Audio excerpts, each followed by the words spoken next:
Hello. So I was trying. Is this better or is this better? Okay.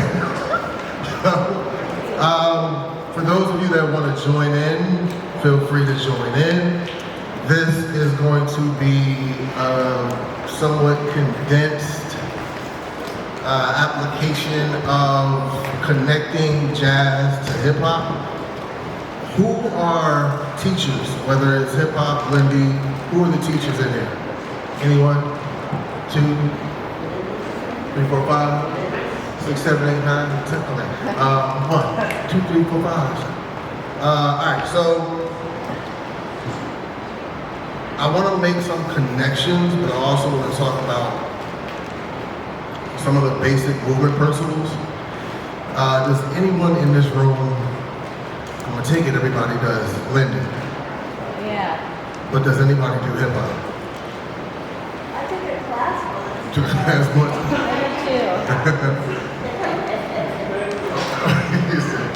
All right, so what I'm gonna do is give you grounded fundamentals, and then you can start to see some of the connections. And I'm also going to give you philosophy as well. All right, so hip hop is sort of the grandchild of jazz era, right? In almost everything. What we consider as a subculture in hip hop in terms of the language, the music, the art, it all mirrors the jazz era, right? You see all the same thing, the language, the art, everything. When we talk about movement specifically, and I'm gonna bounce around. So, and if you want to get up and join me, just trying to get it in your body, just so you can feel it, just stand up. If you're coming in, come on in. Stop playing with us. You ain't coming, no. So, if you think about a jockey, but don't think about a jockey in terms of actually about to swing someone out. Just think about the movement itself, right? Which is this, right? Weight is in my heel, so that I can tap my foot if I want. It's almost a double bounce, or it's cut time, however you want to think about it, right? If I'm doing hip hop, I'm doing the exact same thing. I'm just not doing it in this time signature, I'm doing this. But it's the exact same thing. The posture is exactly the same. One of the misconceptions about social dances that particularly come out of the Black community, and I put quotations around Black, if you want to understand that, it's a longer conversation, talk to me after. Because I put the same quotations around white. But what gets lost is people don't know technique. Everything has technique. Doesn't have to be a dance. Everything has technique. Technique is not a dirty word. It's just what it is. To make this microphone takes technique. To make this floor takes technique. To make those chairs, everything has technique. Doesn't matter what it is. But people think about that, and what they miss is the structural alignment is what technique really is. That the skeleton is aligned properly in order to execute whatever the thing is. And in this, when they'll say, well, it's a fad dance, or it's in now, and it's going, and what? No, we're not worried about the dance. We're worried about the structure and the aesthetic of it, which is what stays consistent. So, what dance is this?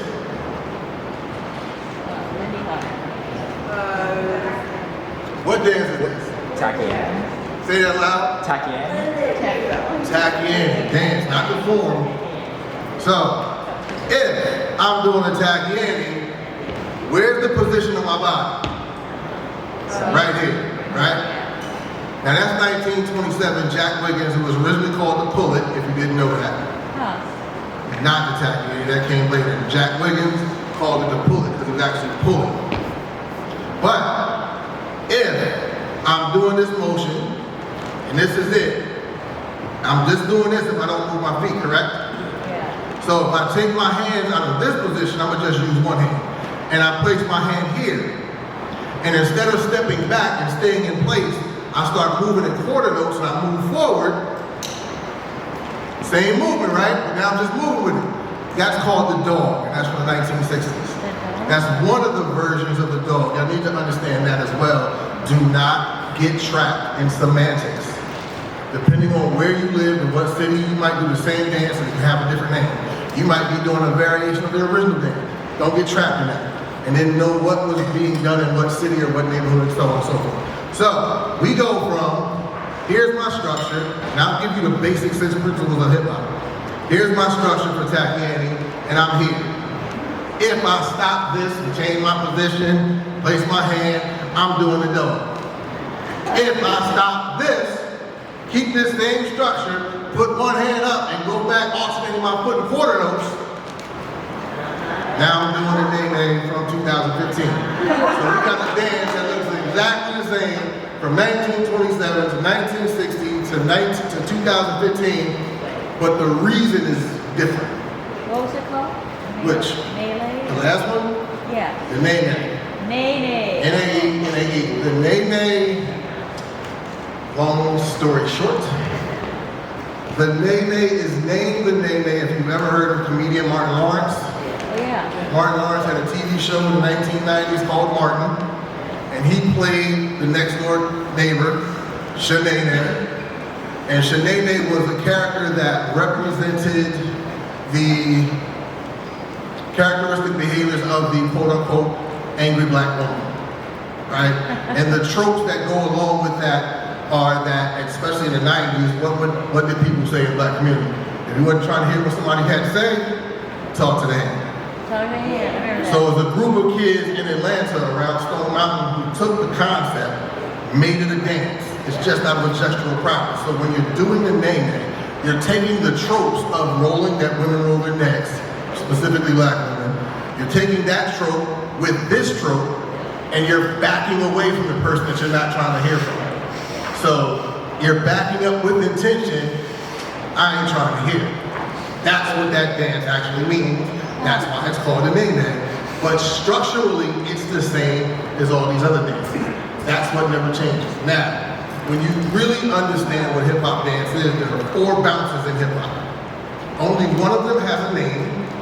The rest, because of my research, I gave names to the other ones based on the movement, right? So the first bounce in hip hop is just this. And there are a myriad of variations. Even if I just do this, that's just a variation. If I sway, it's just a variation. But it's all down to the ground. The second bounce is the one that's actually a dance called the East Coast Stomp, which is this. But I can take my arms out of it and just, I'm worried about the sort of contraction, if you will, of my rib cage coming down to my waistline and my knees coming up to the beat is at my waistline. That's number 2. The reason it's called the East Coast Stomp is because it's based off of the rappers we used to see who moved around the stage. If you're in a groove like this on a microphone, I usually don't have a microphone, but if I'm like this and I start moving around, I can't lose my rhythm. So what do? I do this. What did we as dancers do? And we called it the East Coast Stomp. The third bounce is the reverse of that one, where instead of this sort of contraction, I elongate my body, I counter-rotate my shoulders, and I step on the beat. I call this the rock step. The fourth bounce just builds on top of this, where it's 2 bounces on each foot, you alternate your feet, but your shoulders still do the same thing. So going from this to this, that's 4. You will notice how 3 and 4 go together, 1 and 2 go together. It's seamless, right? That's the basic fundamentals of the bounces. There are only 6 ideas in hip hop, right? That you bounce, rock, roll, skate, pause, and jump or hop. If it don't have that in it, you ain't doing hip hop. Choreography is not hip hop, the dances. And the only way you want to understand the dances is you have to understand the mechanics. Now, why is this important? Particularly in the jazz era, we see all of these. Matter of fact, these 4 bounces are not just in hip hop, they're in every dance. Even in ballet, they're in every dance. They're aesthetically approached differently. So, if I'm in, everybody in here knows how to do Charleston. If I'm doing the Charleston, which bounce is it? I'll give you the 4 bounces again. Here's one. Right, it's just a drop bounce. 2 is the East Coast Stomp. 3 is the rock step, because I'm stepping and I'm rocking. And 4 I just call the boxer bounce because I feel like I'm jumping rope. Now, The fourth one is 2 bounces on each foot, alternate, yes? What do you think a Charleston does? 1, 2, 1, 2, 1, 2. That's no different than this. It's the same. It's the mechanics. We keep doing the stuff without doing the mechanics. And people are like, well, I feel funny, because no one taught you mechanics. And I see a lot of people doing swing outs, and with love and respect, they're not that good at dancers. But they can swing out, which is really weird, because if I stop you, I'm like, do this, and you can't do this, your mechanics is not too solid yet. We gotta get them there. If you can't do this one, go on to the back, like try that, peck forward. We know how to peck. With a relaxed neck, peck backwards. And don't feel your body's like, it's just your sternocleidomastoids, these 2 parent muscles in your neck, pull back. You should also be able to do that to the side. When you gain control of those neck muscles, you should be able to roll it. You should be able to rock it. You have to gain control of the muscles that's going to allow you to do the things so that you can have all the things that you want to say with your body. But that is those basic mechanics. So if we're going to peck this way, I should be able to roll my neck, peck back, and know the difference and know where the rest of my body is if I'm pulling back. So if I'm pulling back, that means my rib cage is going forward. So I know where my groove is. If I'm pecking forward, that means my rib cage. So either convex or concave, you will feel what is happening. So you know what other parts of the body are doing so that you can execute whatever the thing is. So now, some of this I might go back to Africa to see the connections as well, but right now we're gonna keep it in the 20th century. So, we see that, these 4, here's Charleston, however you do the Charleston, it's gonna be that. Unless you're doing like Kansas City, Charleston, it's a whole different. But you're keeping this group, right? So we're gonna have that. We already see a connection between the Takiani, the dog, and, what did I say? The 2015, the Nene. And before Takiani was called Takiani, it was called and it was created by tap dancer Jack Wiggins, and it was 1927. Thank you very much. Please keep that in mind, especially if you teach. These things are important. Context is all important. So, earlier, that's today? I don't even know. Could be yesterday. Whatever it was, I was talking about the trajectory, if you will, the continuum of the Charleston. Now, I gotta make a video later too. So, I'm gonna put the microphone down for a second. And I don't know who all was there at the other talks that did. How many were at the other talk? Okay, good. So for those that wonder, it's a review. We're doing it. The Charleston is connected to a dance called, the short story is connected to a dance called the Yankee from Guinea. A lot of people from Guinea were brought to the Carolinas. First of all, it was the largest slave port in America, so everybody was going to the Carolinas. But they were specifically brought to cultivate rice because that was huge in Guinea. And this is where this dance popped up. Now, it's a part of a larger dance. The step that we now call the Charleston is part of a larger dance called the Yankee. The step, Yankee, Y-A-K, I can't spell right now. Y-A-K-E-D-A, Yankee, or K-A-D-E, D-I. Oh my God, catch me when I'm not on this microphone. All right, when you do the step, what we would call a step, the movement inside, let's just do that one. It would look like this. We'll put this down for a second. So when you're doing this step, you would be here. And sometimes in the Yankee, they would flip one leg. Now there's more steps to this, but this is just one. This becomes that. Over time, it becomes that. But we see that in everything. We know that, or we should know that the Charleston, on this sort of progressive trajectory, becomes lateral in the 60s, and it becomes what? The mashed potato. Mashed potato. Which they were doing before the 60s. Wow. Right? So you get that. You also get it when it gets renamed so many times. But in 1986, rappers Kid and Play, Christopher Reed, Christopher Martin, call it, well actually Hi-Hat, if y'all ever watched the TV show The Voice, Hi-Hat's the choreographer of The Voice. She used to dance for Kid and Play, 2 rappers. she came up with the step for them to do. They originally called it the Funky Charleston. Then their branding said, let's change the name to the Kid Step. We can sell it just about the group. So you go from this to them doing where they click feet. Now, mind you, there is footage of Reverend Daniel, y'all know who Reverend Daniel Jenkins is, who had the first orphanage in South Carolina. He was orphaned at a young age, grew up on a plantation. Long story short, he grew up, saw some orphan kids, decided to open up an orphanage, got permission from the city, opened up an orphanage right next to a jailhouse, pretty much told these kids, you can either go here or go there. Keep your shut straight, and you'll be all right. To raise money for the orphanage, he got local musicians to teach them how to play instruments, and that's how they raised money. That's how the dance started to circulate. But in the footage of them dancing in front of the prison, in front of the gates, you can see two little girls in the street, not necessarily clicking heels, but doing the same motion. Instead of bringing it to the ground, they were bringing it up, facing each other just like Kid and Play did. So again, it's nothing new.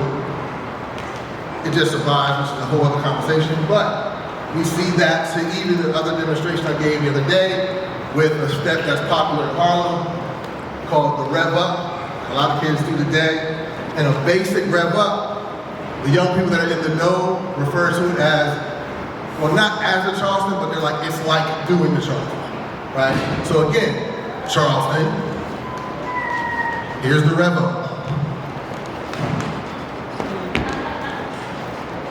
It's the same movement. It's the exact same thing. It survives. This is a supportive movement, survives within the community. So we start to see a lot of the dances that were done then still do, especially in hip hop. So it's just understanding what those dances are. Another dance that, well, this one is, the origins of it is very murky. I learned it as the egg beater. There's another name for it too, I can't think of it now. There's a different name in Cuba, they have a different name for it. In Martinique, there's a different name for it. And in Haiti, there's a different name for it. But it's this step. Right? That breakers do. Right? You'll see a lot of transition between that. So before I go that direction, I'm gonna come back to the Charleston. We all know how to do the drop Charleston, yes? Yes? No? Maybe so, I don't know. I don't know. I gotta get these dances together. So if I'm doing a drop Charleston, I'm here, I'm gonna keep the mic in my hand. I'm here, boom, touch the ground. Right? That's the drop Charleston. Anybody who is aware of, I think Sugar was talking about it earlier, Kick Charleston. I learned it as the drop Charleston. I learned, short story, I learned from people who did not go to Savoy, did not live in New York City, but were elders of that time period. Taught me everything though. Then later, probably the last 6 years of his life, I had the opportunity to spend time with Frank. Met Maple League twice. Learned from a little bit from Jay Lagon. I started catching my elders in their elder years, and they were giving me some stuff as well. But that step became really popular in the 60s, and it varied slightly. Why did it vary? I think Sugar mentioned it earlier, could have been Barbara. Charlie Atkins, who became the choreographer for Motown, who before he worked for Motown, worked with a lot of different doo-wop groups. He would modify steps that he learned in tap and soft show and social dances, solo, I'm gonna call them solo, and he would teach it to the groups, as well as how to exit and enter a stage, how to beat the mic, how to do the steps. He would vary them. Now, he didn't work with kids, so the Jackson 5 would literally sit on the steps of the studio and watch him teach. Jackie Jackson would put their choreography together. So when Charlie was doing Kick Charleston, he wasn't showing him like this. He showed them in a way that would present them in the right light that Motown wanted, and it sort of softened it, and it made it presentable for the stage and for them to be at the mic. So what did he do? What did the Jackson 5 do on their first show at Ed Sullivan? That's coming from this. What do breakers do, which sort of changes the cadence from 4/4 time to a 6/8 time because it makes it Latin, and not that 6/8 is just Latin. 6/8 is Irish, it's African, it's a 6/8. B-boys do a little different, and they got the nerve to call it the Charlie Rock. Now, whether or not it has anything to do with the drop Charleston or Charleston anyway, no one knows, none of the elders of that community in that forum remember. But you get this, in a more jazz context, you get this, in a more bubblegum pop Motown context, and you get this from B-boys. Same step. All of these steps, you just keep popping back up. When you see dances like, to take it further back, when you see dances like Manjani, there's a step in Manjani looks like this.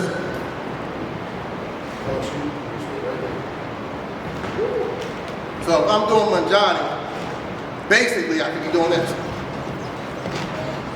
All right? My pants are trying to fall down, which I don't like, so I ain't going crazy. All right? I'll be doing this.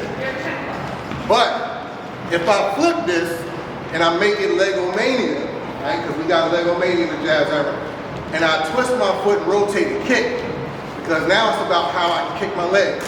So you get this movement.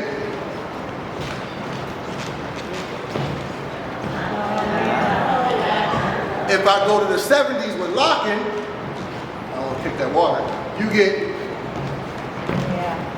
it's the same step.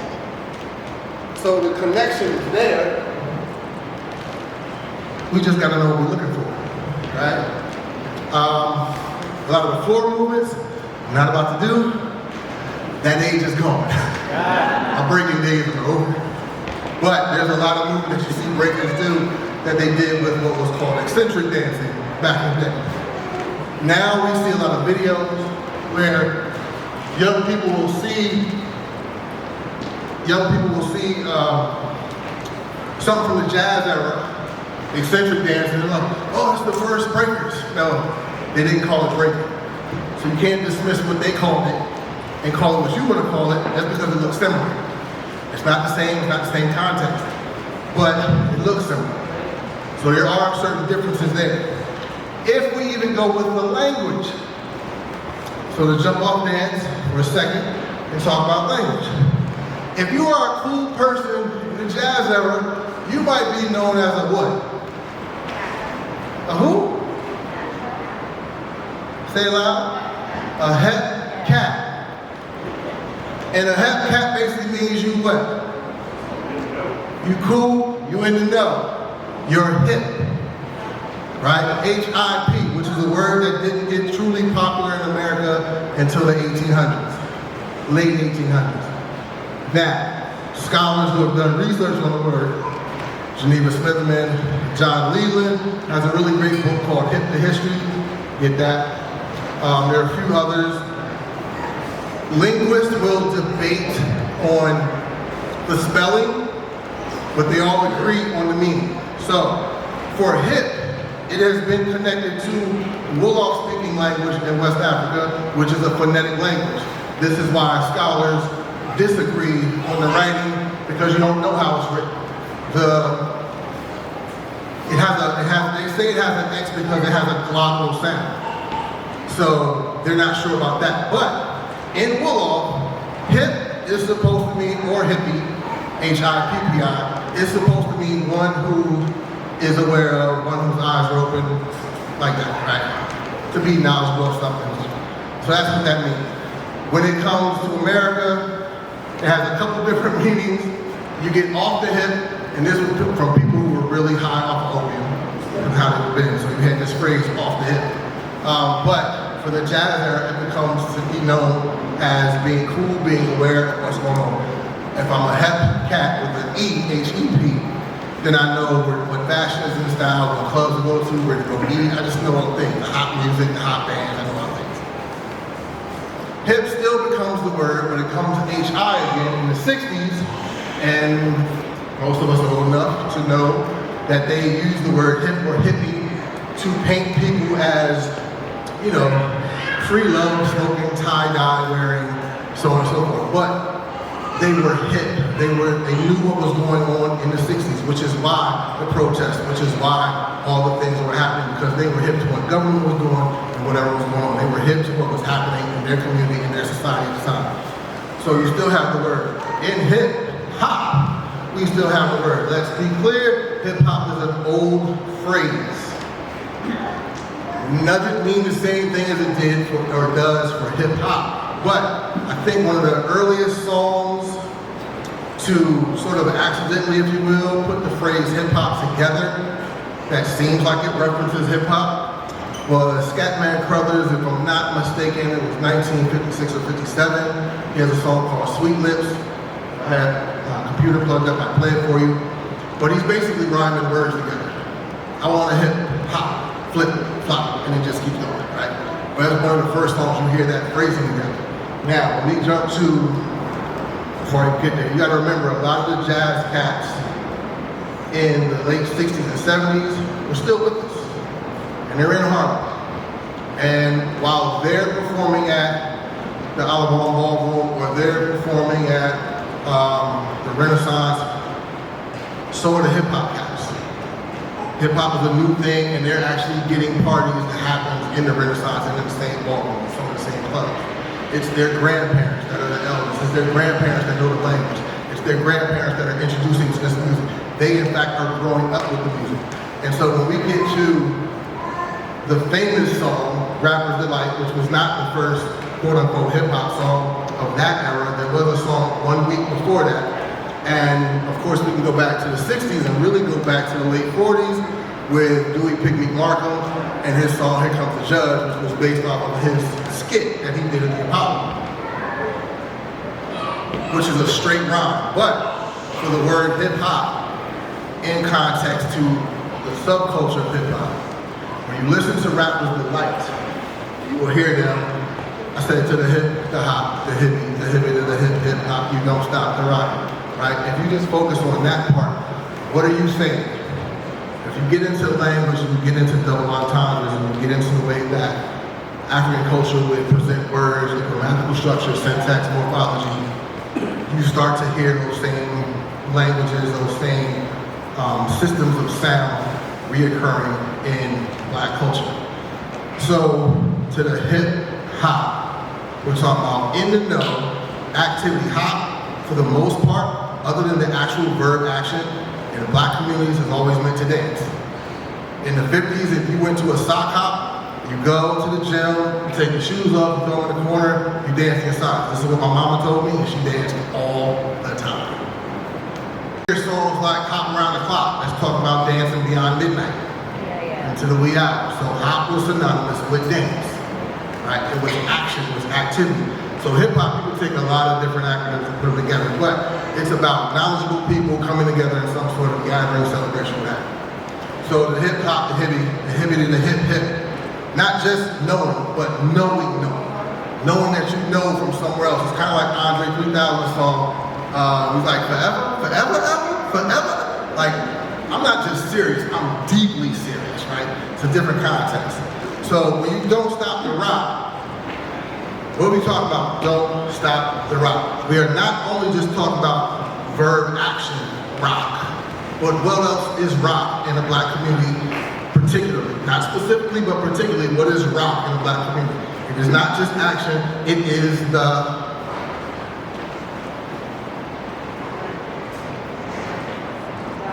it's the church. Right? What is the church? Church's foundation. What is the movement? Movement is foundation. You don't stop the rock. You don't stop the foundation. You keep that. Bounces right in there with it. Right? Because you're not just, but you're here with that. So for hip hop, you don't stop the rock. To the bang bang boogie, say up jump the boogie. Bang bang, noise, sound, drum. To the bang bang boogie, say up jump the boogie. What is boogie? Spirit. Boogeyman, spirit. So the noise, you think church. The drum calls that. The mambo means a high priestess. Before Perez Prado made it into a specific idea of a song, a mambo was a priest or a priestess. They are the guides to spiritual practice, especially if you find yourself speaking in tongues or what they might call being mounted by the loa, the spirit. So when you hear to the bang bang boogie, say up jump the boogie. To the bang bang the boogie the beat, or the rhythm the beat, because it's about the rhythm, and it's about the spirit of the rhythm, and it's about the driving noise that drum. Right? This is information that goes deep into the context of what hip hop is, beyond the surface stuff that we see how hip hop is presented. Right? That's just for money making purposes. But it really takes away from the deeper context of the meaning of the language and the practice and the movement. Just check the time. Couple of things to think about, because I don't know if y'all have a question or not, and we got like 15 minutes. Ooh, this sounds better over here. All right. Like this. Yeah. Okay. Couple things I want to share with you, if that's okay.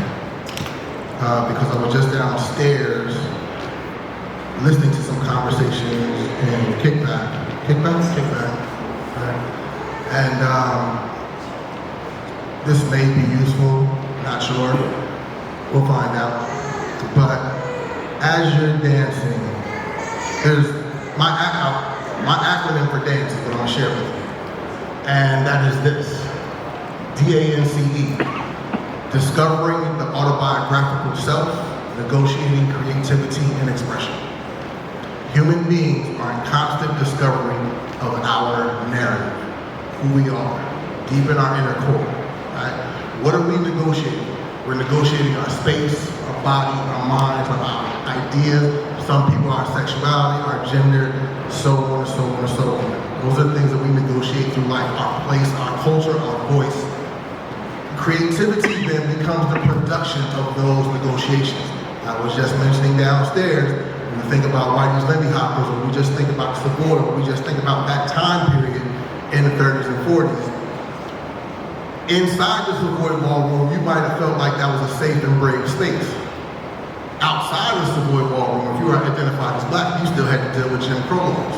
So the intention behind your dancing is different. The release of what society is telling you is different.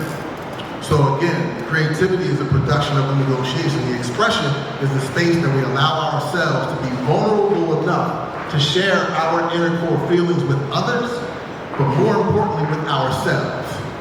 Right? Human beings also have a tendency to deny self before anything else. That's why you see so many self-help books. So we need to acknowledge us. And we know it. We always tell our friends what they should be doing, knowing that we should be doing the same thing we tell them to do, right? So that is my definition of dance. It's not about the movement practice, it's about life. That you are discovering the autobiographical self, negotiating your creativity and your expression. I don't care what dance you apply it to, I don't care how you apply it to life, that's a thing. Okay, off the soapbox, back to dance. Any questions? Anything I can add, make clear about this relationship between jazz and hip hop? There's not enough time to go into everything, because you can go into the structure of the music and how that shows up as well. Right? It's all there. It all builds on what came before it, which is why we continue to see it. As a young person, I watched. My mom was born in 43. My grandma was born in 1950. As a kid, I watched them dance. Before I was born, I told the story the other night, my father played music for my mom. He's an avid jazz fan and classical music. He plays 5 different instruments. So before I was born, he would play music for me in the womb. And my mom said he played music like I was sitting on her lap. Once I was born, he took the toys off my bassinet, hooked up speakers, and he continued to play jazz and classical music. To this day, I can't go to sleep without music on. probably why I'm single. Because can you turn it down? Can't help me. Going up. No, I was playing. But that's what I saw. That's what I heard. Right? And as I mentioned the other night, neurologically, it's already been, the science has been done. Sheila Woodward in South Africa, Alexander Lamont, who are neuropsychologists, have done this type of work. They built their work off of a guy named Robert Vance, who in layman's terms did what he called the head turning procedure, where he looked at how color stimulated babies. Well, these neuroscientists did the same thing, but they did it with music. And so, long story short, what they noticed was that even in the womb, not only did babies hear, they remembered. Science also tells us by age 2, young people have a proclivity to do the dances that they grow up watching. So if you grow up in a family or in a culture where this music is being played over and over, you'll have a particular relationship that others may not have to it. And if you're seeing the dances, and this is how I was learning the dances, there were no studios. I didn't know a such thing as a dance studio existed until I was about 28 when I joined the dance company. Other than that, everybody danced the same way. At the skating rink, because at 12 o'clock they said take off the skates and we would dance till 2 in the morning. At the park, and everybody's in the park with a radio and barbecue, and we dancing there, and we dancing in the house, and we dancing in the kitchen, and we dancing on the playground. That's where my studio was. And then watching my parents and my other elders, that's how I learned it. So it's been years of doing nothing but that, except for the years I took off the paint. But the connections, again, are just there. We can break them down decade for decade. So, how did breakdance derive from hip-hop? How did breakdancing arrive? Let's connect it to jazz, since that's the conversation, right? Now, first off, you have to look at, I can't get into all this, but you have to look at, so the conversation for the early 70s is around what Puerto Rican communities were doing, around what black communities were doing. Now we have to look at those dances. What are the dances that are popular in the 60s, the 70s? What are the cultural dances that are specific to Puerto Rican communities, but as well as, because everybody's together, even though they're trying to say they're not, because gang culture shows the connection between African-American communities and Puerto Ricans. So there's an exchange happening there. Wherever human beings are, they're going to be influenced and they're going to incorporate and inscribe movement complexes and ideas on each other. So when we start looking at the dances that are happening there, you get a lot of step touch movement, you get a lot of ROTC movement that pops up, you get a lot of cultural movement that pops up. You get merengue, you get salsa, you get mambo, you get changa, you get any of the dances that were popular in the 60s. I don't care if you're doing the Hully Gully or the slop or whatever. All of those come into play because that's what young people are watching. So when we think specifically on the ground, first of all, it's just a human thing to be on the ground. Capoeira has some part to play in that. Russian dance, Cossack kicks has some part to play in that. But again, it's just a human thing to be on the ground. The very nature of standing up is to resist gravity. Because gravity just wants you to be down there. So being on the ground is a very natural thing for any human being. What you do with that is being inspired by things in your environment, right? When you think about the 4 Step Brothers, who did 4 Step Brothers teach? The 3rd generation. There is a clip of Terry Kreiner, who was in the 3rd generation, and they were doing, I think, the Jerry Lewis telethon. I want to say this was 1974, and the throwdown that he put out with head spins, with what breakers call spikes, is there.